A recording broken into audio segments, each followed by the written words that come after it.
Max 2020. If I go up here, choose Populate and expand the ribbon, we can create pathways and have people walking or running along those pathways. There are ramps you can add, and then we've got idle areas. If I choose this, start drawing an area here, we can see I've now got two people. They're color coded, pink for female, blue for male, and whichever way that line is going, that's the way they will be looking. While I'm at this stage, before clicking simulate, if I go to the modify tab up here, we can see I can choose different things, singles or groups. So there's now a group of people. I've kept it in the middle. Let's move it over there. Males or females, the more likelihood that you'd get males or females, and a few other things. Settings down here. We'll just leave it with two people. And then I'll add a seated person. I'm going to rotate that so this person is looking inwards at the others. We've got number of frames for the animation up here, and then I'll click simulate. So at this point we can't change those other settings. So 3 people. If I press play on the animation,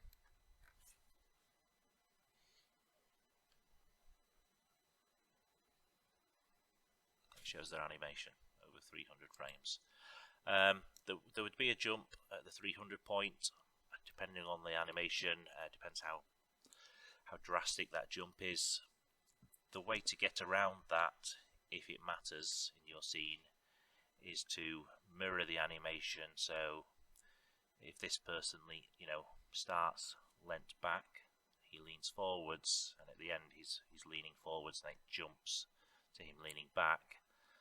He would just, if you mirror it and play it backwards, he would just then move back and you wouldn't see the jump.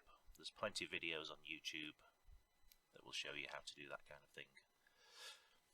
If I zoom in on this lady here, one of the settings we have, if I select her, is switch resolution. So they begin at a fairly low resolution. If I click that, we'll see that the geometry and the texture has changed. The first time you do that, you may have to download something from Autodesk for high-res textures, etc. So we've got these ready. If I don't like the animation, I can resimulate. If I don't like what the people look like, I can regenerate. It'll change their clothing and the type of person they are.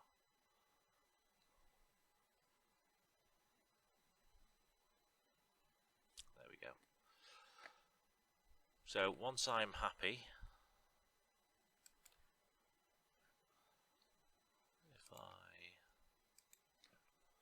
open, expand the tree here. Oh, sorry, no, I select them all first. Bake selected. At this point I can't change any of these.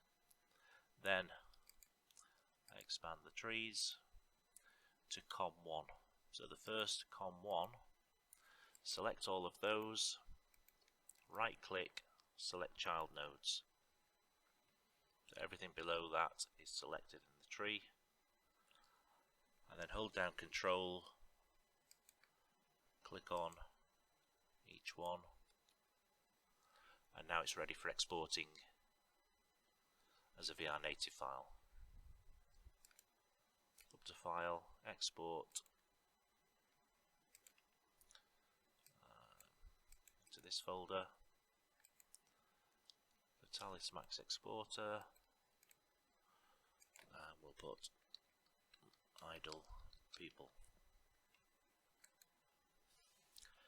So we do want the animations, we don't want the bones, because the bones would show through if you had that selected, and we don't want helper geometry.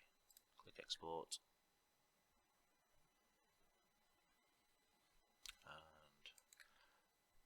now we'll bring them into Visionary Render.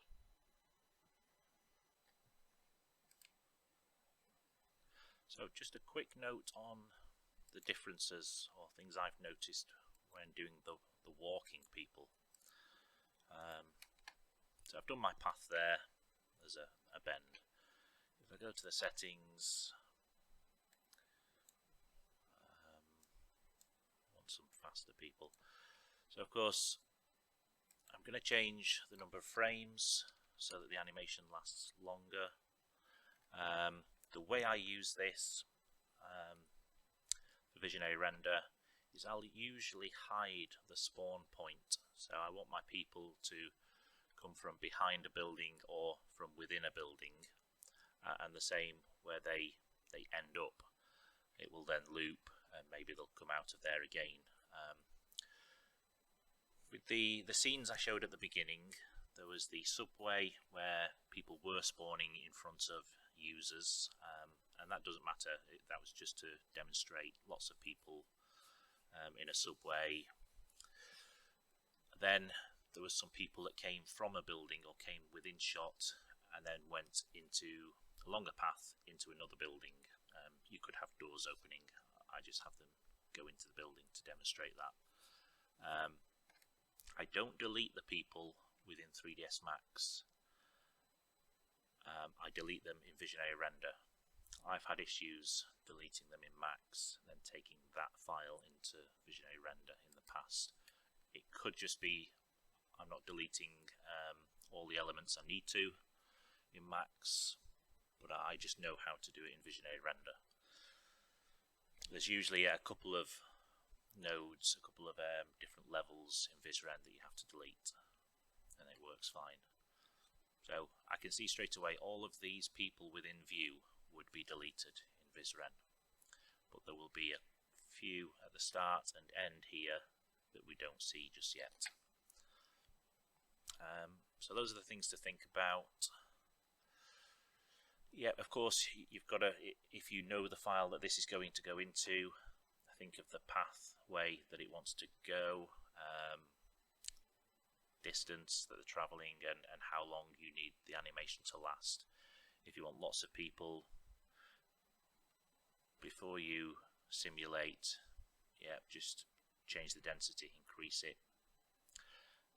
If they're not making it in time, you could make them go faster. You can have some runners in there. That's it. That's all I'll go through for this.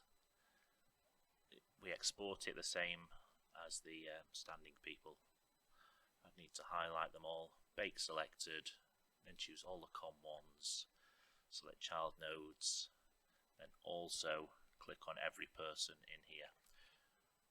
When you do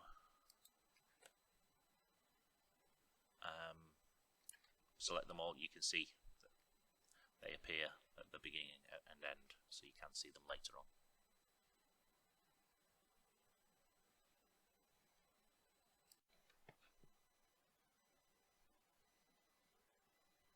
Okay, so now we're in Visionary Render, a nice fresh new version. If I select new, it's the first time I've ever launched this one. Go to here and open. It's somewhere on the desktop. Idle people. There it is. So I usually just create a new assembly.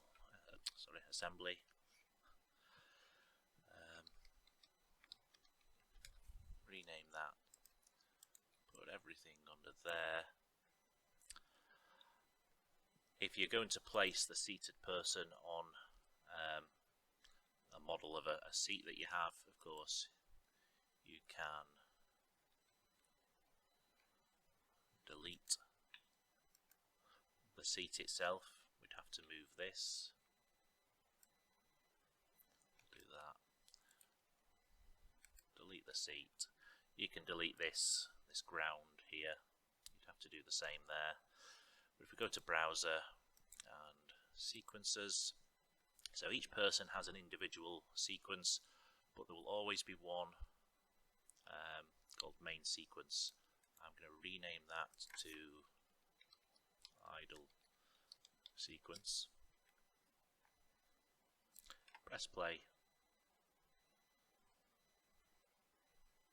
There's our animation. If I go and find that in here, idle sequence, put it on a loop.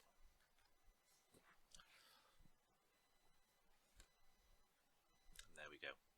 So in 3ds Max I could have rotated these so they're all facing each other, or if they were in a group they would be facing each other.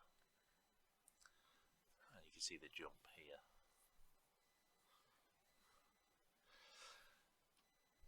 But most of the time when I use Populate people in Visionary Render in my scenes, it doesn't really matter about those small jumps because we're not concentrating on them.